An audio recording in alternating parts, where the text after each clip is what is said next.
UFC 325. How we doing, everybody? My name is Young Pasty, aka the White Boy Wonder, and I am here today to give you a pick and a prediction for all of the UFC fights on UFC 325. There are four Road to the UFC finale fights. I'll not be covering those because I didn't watch the Road to the UFC, and I'm not going to go back and watch it, okay? So it's just the 10 fights that are UFC fights on UFC 325 that we're going to be breaking down here. Now, as we always do, though, we have to recap last week, okay? UFC 324. Going to pull those results up here right now and go over that here really quickly. We go 7-4 on the picks. The one that kills me the most is Patty the Batty. Oh, one of my boys falls victim to Justin Gaethje. The highlight for the interim belt here. I thought the UFC wanted him to win. I thought, he was going to overcome and knock out Justin Gaethje, but it didn't happen. I was wrong. Derek Lewis, Black Beast, gets knocked out. Modestus Bukauskas lets me down. And Charles Johnson got his ass whooped in the first round. Now, on the flip side, Ty Miller, Josh Hockett, Atiba Gautier, John Silva, Natalia Silva. I got all these right, and they look damn good. A few other good fights, too. I mean, Sean O'Malley fight was pretty decent. Umar Nurmagomedov, that was just complete dominance for 3 rounds. But overall, entertainment-wise, pretty dang good. 7-4 on the picks, not too bad. Let's roll into this week, guys. UFC 325. I'm excited for this one. 10 fights we're breaking down. Let's start off with our main event for the evening. A rematch for the featherweight championship here. Oh, man, it's going down in Australia. Okay, is this in Sydney? Yep. In Sydney, Australia. Okay, lots of Aussies on this card that you'll see. I think there's one fighting in almost every single fight, actually, other than these Road to the UFC finale fights. But let's get into it. The main event. Alexander Volkanovski versus Diego Lopes 2. The rematch.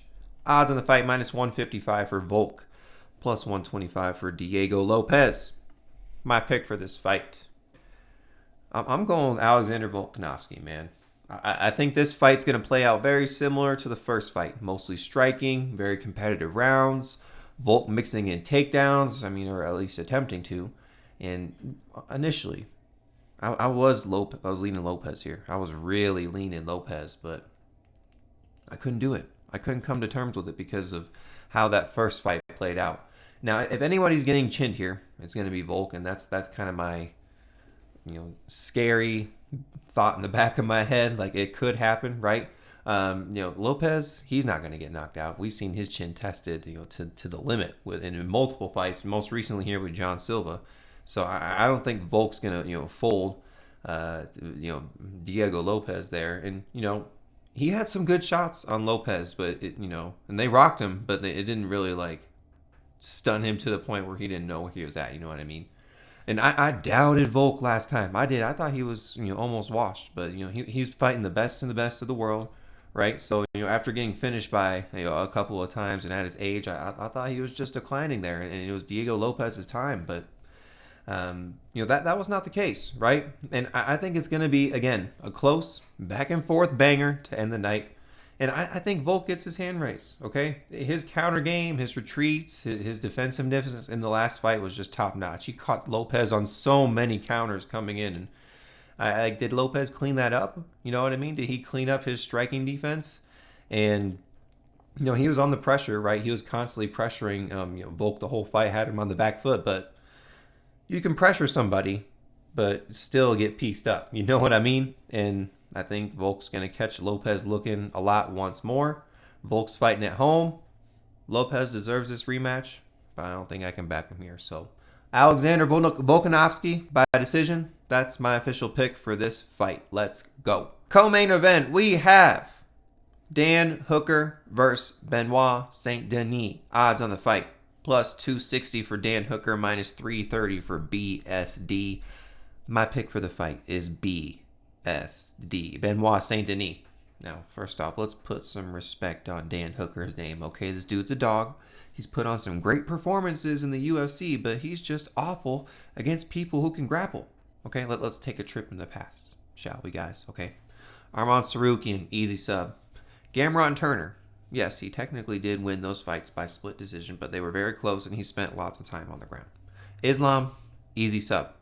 Now, I don't trust the takedown defense of Dan Hooker whatsoever. Okay, if all these people are getting him to the mat, I imagine BSD can do the same thing if he wants to. So when this fight gets to the mat, which it will, BSD has much better finishing ability than Gamrot and Turner do. So now I don't want to say he's up there on the likes of Arman and Islam, but he's much better than Gamrot and Turner. So I think he could sub up Dan Hooker for sure. Now, if this is a striking match, maybe somehow BSD can't get a takedown, or maybe he's just not shooting for one and wants to strike with him. I think people are sleeping on BSD striking. This dude's a warrior. He's tough as hell. He hits hard, dude. I mean, have you seen his guy's arms and this dude's build? I mean, like, he's jacked. Former military guy. Like, he's like special forces guy. Like, no one to be messed with. So, I think he could actually sleep Hooker. I think he could. So, I don't know. Either way, all due respect to Dan Hooker, but this is not a good matchup for him, man. Benoit Saint Denis' takedown threat is just too much for him. So he's going to take down Dan Hooker. He's going to sub him up. I don't know how it's going to happen, but it's going to happen. So BSD by submission. That's my official pick for the co-main event. Let's go. Next fight, we have Rafael Fiziev versus Mauricio Rufy. Really good fight here, guys. Odds on the fight, plus 100 for Fiziev and minus 125 for Rufy. My pick for the fight, I'm going Rafael Fiziev, guys.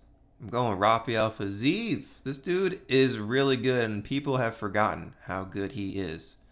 Me included here. That last win versus Ignacio Bahamondes, aging very, very well. Ignacio Bahamondes is very, very good. Long and lanky, so a similar kind of build to Mauricio Rufy. And then his losses, I mean, you can't really get mad at them. 2 losses to the current champion, and then a leg injury to Gamrot. I mean, other than that, he's cranking out wins here in the UFC consistently. He's only 32 years old. It's not like he's some super old fighter in the UFC. So I like Rafael Fiziev, dude. Muay Thai is excellent. Decent trips. Takedowns are good. Solid control on the mat when he gets people down. He's tough as hell. This dude ain't chinny. He's not. So I'm not worried about this, highlight power and striking from Rufy, which he does have. Okay, Rufy, he's a highlight reel for sure. At least he was, right? But I mean, that last fight, that last fight versus BSD. I mean, gosh, that left such a bad taste in my mouth. I lost a lot of money on Mauricio Rufy. Okay, I did. Fraud checked very badly last time out for sure. So I mean, awful cardio. Bad takedown defense, striking was ineffective, got pressured, put about on the back foot, really had no answers. So how I think Rafael Fiziev wins this fight, again, I think people sleep on the striking. I think he's able to actually take down Mauricio Rufy. Take some notes from in a page out of BSD's book. Again, Fiziev, I mean, go back and look at his fights, dude. He gets people down to the ground, and when he does, he holds them there. And it's pretty dang impressive. And the striking is really, really good too. People sleep on Fiziev's striking. So if Mauricio Rufy, can't finish Fiziev, which I don't think he's going to, if he's taking shots from Justin Gaethje and not, dropping or really kind of batting an eye. I mean, he's taking some nasty shots from Justin Gaethje, still there. And again, Mauricio Rufy's, flying to Australia here. It's a long flight. I believe Fiziev's a little bit closer than Rufy, flying from Brazil. If I'm not mistaken, if I'm wrong, fact check me in the comments here, guys. Okay, but do I really see Rufy winning this by decision, winning a point fight over Fiziev? No way, Jose. I think Fiziev was a really good fighter here. And I think Rufy is going to fall. And I don't think this fighting nerd is going to win this fight here, guys. Not a rebound or a bounce back here for Mauricio Rufy. So Fiziev by decision. That's my official pick for this fight. Let's go. All right, next fight. We have Tai Tuivasa versus Tailson Teixeira. Odds on the fight, plus 240 for Tai Tuivasa, minus 300 for Tailson Teixeira. My pick. I'm rolling with Tailson Teixeira here, guys. Tuivasa, I mean, I think he's washed here, guys. The track record's crazy. I mean, wins 3 straight in the UFC, then loses 3 straight. Wins 5 in a row after that, then loses 5 straight. So he's on the back end here of the 5-fight losing streak. Recently, Tai Tuivasa, slow, chinny, out of shape, not really focused. Doing other things outside of MMA. Didn't he retire? If I'm not mistaken. I don't know. Taliesin Teixeira, UFC debut up against the Black Beast. Look, I mean, that's tough. And I know Tai Tuivasa technically beat the Black Beast, but don't do MMA math here, guys, especially with heavyweights. All right. Taliesin Teixeira, younger, taller, dude 6'7", quicker, stronger. And I think he shines here. I think Tai Tuivasa is cooked, bro. I think Taliesin Teixeira is going to knock him out clean, right? Taliesin Teixeira's quick, man, and him towering over Tuivasa, I think he's just gonna punch down or have maybe some nasty knees, and drop him, and quick. Teixeira had some good shots on Derek Lewis, and Derek Lewis said he was playing possum, but I think a couple of them connected, and he felt that connection. So, at first I was like, definitely not one I'm betting on, but I think Teixeira might be a nice little parlay piece because Tuivasa, they were fighting in Sydney, so it's his home country, so he's trying to make a comeback here in the UFC. I don't think it's going to happen. So Taliesin Teixeira by knockout. That's my official pick for this fight. Let's go. Next fight, we have Killian Salkild versus Jamie Mullarkey. Odds on the fight, -850 for Killian Salkild, +500 for Jamie Mullarkey. My pick for the fight, Killian Salkild. I'm going with the heavy favorite here, and you'll see why he's a heavy favorite. This dude's lethal, all right? Mullarkey's chinny. Okay, I'm not going to lie about this, but let's get this out of the way here. Mullarkey's a vet, and he knows how to point fight. If he can somehow move around the octagon, avoid all the lethal shots from Salkild, I don't know, maybe he could win a greasy decision. Now, I'm not banking on that to happen whatsoever. And the odds, like a Jamie Mullarkey decision, I don't know. What do I need to bet on it? 40, 50 to 1? Killian Salkild's he's a well-rounded killer, bro. This guy has ground skills, too. So, I've just seen Mullarkey get knocked out too many times. And I'm not going to go against history, bro. Young killer, Killian Salkild by KO. I'm not going to overthink it. And Mullarkey is just, Salkild's too much for Mullarkey to handle here, guys. Okay? Mullarkey literally, I need a 40 or 51 prop to bet on him at all. So, Killian Salkild by KO. That's my official pick for this fight. Let's go. All right, moving on to the next fight. We have Junior Tafa versus Billy Elikana.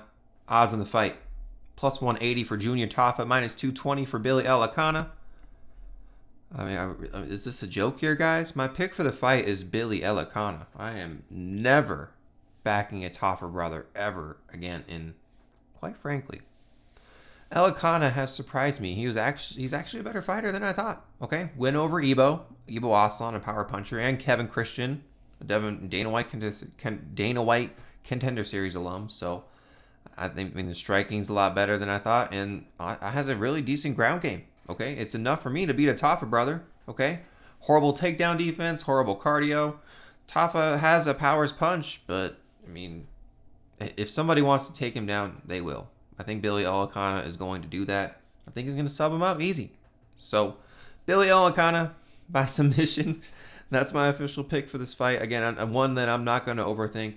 I don't know how Tafa got back into the UFC. These guys are awful, bro. 6-4 in your whole career. Your 2 wins in the UFC are over Parker Porter and Sean Sheriff. Come on now, bro. Okay. You just lost to Tuco Tokos, Junior Tafa. I'm not having it. Billy Elikana by submission. That's my official pick for this fight. Let's go. All right, moving on to the next fight here. We have Cam Rouston versus Cody Brundage. Odds on the fight, -330 for Cam Rouston, +250 for Cody Brundage. My pick for the fight, I'm rolling with Cam Rouston. Guys, Cam Rouston's about to knock Cody Brundage the fuck out. Okay? This is actually a very similar matchup to the Petrosky fight that Cam Rouston just had. I think he should be able to fend off any sort of takedowns Brundage brings his way and punch his way to a win. Knock Cody Brundage out. Rousta's striking is impressive. Has a lot of power in the shots, fighting at home in Australia.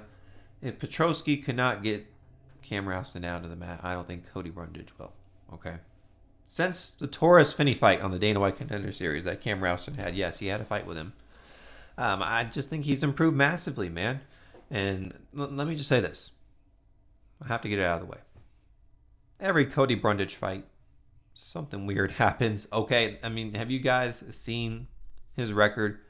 A loss, a draw, a win, a no contest, DQ win. I mean, this guy has it all. I mean, he like any sort of outcome, it's happened for him in the UFC. If there's another one, I'm sure, that it'll happen in a Cody Brundage fight. But I think Cam Rouston takes home the victory here by KO. Cody Brundage, yeah, oof, tough sledding here. If he wins this fight, mad respect, but I mean, Cam Rouston is a killer, dude. And Cody Brundage got to fly over to Australia. It's just, something you got to think about, too. Those are long flights. You're not in your area that you're used to. So, yeah, Cam Rouston by KO. That's my official pick. Let's go. All right, moving on to our next fight. We have Jacob Malkoun versus Torres Finney. Odds on the fight, -150 for Jacob Malkoun, +125 for Torres Finney. My pick for the fight. Guys, I'm rolling with Torres Finney. I'm rolling with the Dana White Contender Series king, the only guy to win 3 times on Dana White Contender Series. But first and foremost, Torres Finney, major takedown or bust. Okay, if he's sitting there striking with Jacob Malkoun will win this fight. Now, Jacob Malkoun, 4-3 in the UFC, but really, I mean, look at that record and kind of break it down. He's 4-1. Okay, think about it. Let's just. I know that kind of sounds weird. Okay, don't count the loss, the DQ loss by Cody Brundage. He was owning that fight, and he was just stupid by doing an elbow in the back of the neck. So I mean, that's on him for being dumb. Another loss, his UFC debut, Jacob Malkoun, a 19-second KO. So I say he's 4-1 because there's a couple of losses there that are. I don't give him too much, grief for, but he did lose to Brendan Allen. Okay, so I'm not gonna give him too much actually grief for that either. Okay, that is his loss there. I mean, but his wins are not too impressive either. I mean, his wins are AJ Dobson and Abdul Razak. Like those are his best wins, right? Like Malkoun has good striking. The boxing's okay. Again, if he keeps it on the feet, he'll outstrike Finney for sure. But Finney, this dude's a tank. Okay? A little song, if you guys have heard it. I'm a little teacup, short and stout. He's short. He's stout. He has no neck, and he's a damn good wrestler, bro. His top control, when he gets people on the ground, is very, very good. I mean, this dude's like a little big black Marab without any sort of striking, right? He was able to hold down and neutralize Cam Rouston. He looked damn good in that fight, and we see what Cam Rouston's off doing. We just broke him down in the last fight, right? Malkoun's had injury troubles, long layoff. He's never fought anybody like Torres Finney. I mean, quite frankly, anybody facing Torres Finney hasn't fought anybody like Torres Finney. I'm going out on a limb here. I know he's a takedown or bust, but I got Torres Finney. I got him by decision. That's my official pick for this fight. Let's go. All right, moving on to our next fight. We have Jonathan McAuliffe versus Oban Elliott. Odds on the fight, -145 for Jonathan McAuliffe and +115 for Oban Elliott. My pick for the fight. I'm rolling with Jonathan McAuliffe. This is a really, really good fight, guys. I like both of these fighters. This is a rescheduled bout, okay? Elliott pulled out last time due to illness. These guys were supposed to fight last year in September 2025. I did break down the fight before, so I'm not going to go crazy in depth with it, but here we are again. I think McAuliffe is able to win this fight, guys. Oban got fraud checked hard by Co. Exposed a huge hole in his game. Takedown defense, get up game, and cage control. Okay? Now, I don't think McAuliffe's just going to go out there and take down or wrestle Elliott. I really haven't seen that in his game too much, but McAuliffe is nasty in the clinch on the fence, and I can just see him holding up Oban on the fence for periods of time and just ripping off elbows and ripping off knees. Mikhail's kick game is nasty, dude. His kicks are deadly, bro. Now, I know both of these guys are listed at 6 foot, but Mikhail's got a 5-inch reach advantage, and I just think he's a bigger guy than Oban Elliott. Like, Ko was a bigger guy than Oban Elliott, and I think Jonathan Mikhail, if you'll see it, he's bigger than he is. So I think he's a favorite for a reason, even though he has one fight in the UFC. And I think he just has a tough time getting to Mikhailov, bro. I think Mikhailov's just going to establish that range with the kicks and that 5-inch reach advantage. And the worry about getting held up on the fence. I think we're going to see Oban Elliott kind of dancing and looking a lot. So I think Oban Elliott finds success at times, but not enough to actually win the fight. So give me Mikhailov, give me him by decision. That's my official pick for this fight. Oh, I love this fight. Let's go. All right, moving on to our next fight, we have Khan Offley versus Yiza. Odds in the fight plus 160 for Khan Offley, minus 210 for Yiza. My pick for the fight is going to be Yiza, I guess. This is a battle of the cans, okay? Khan Offley is awfully bad. I'm not going to lie. I mean, Yiza is not the best either, right? I'm just picking Yiza because he's younger, has tons of fighting experience. I think he's less of a can than Offley. I mean, Offley's a tough guy. Yeah, he has a win over Ricardo Ramos, but I mean, that was just one of the stupidest ways to lose a fight. He's short. He has T-Rex arms. Yeah, he has the submission threat. He has the grappling threat, which is his go-to and probably will be here. But Yiza ain't stupid. Okay, he's pretty solid on the mat. If he does get taken down, I think he can work his way back up and get Khan Offley off of him. There's a reason, guys, that this is the first fight of the night after the road to the UFC finales. So, one I'm not really too interested in. One I'm forced to make a pick on that I really don't really want to. But yeah, we'll go with Yiza. We'll take Yiza by knockout, I guess. Alright guys, as promised, a pick and a prediction for all of the UFC fights on UFC 325. If you have made it this far and watched all of these predictions and picks, thank you so much. You are a real one. If you could do me a favor, if you haven't, please click that subscribe button. We are on the road to 400 subscribers, so if you could, click that button for me. Your support goes a long way. Secondly, my Patreon is free. Links in the description. That's where you can see all of my bets when I place them. Bets video comes out on Thursday, but I don't put the bets in right before the video, right? I put them in earlier in the week. You got to get the odds when they're good because they always sway in the opposite way. Okay, we're usually ahead of the odds there. So Patreon's free. Links in the description. Go check that out. Let's have a good week this week for UFC 325. I'm excited. Let's see week 2 of UFC for 2026. I know everyone's complaining about Paramount, but hey, I'm enjoying it. I'm glad we don't have to pay $80 a pay-per-view, so I'm cool. I get to see all the fights. I'm chilling. So yeah. Anyway, Young Pasty, whitest in the land. Boop. Out. Let's go.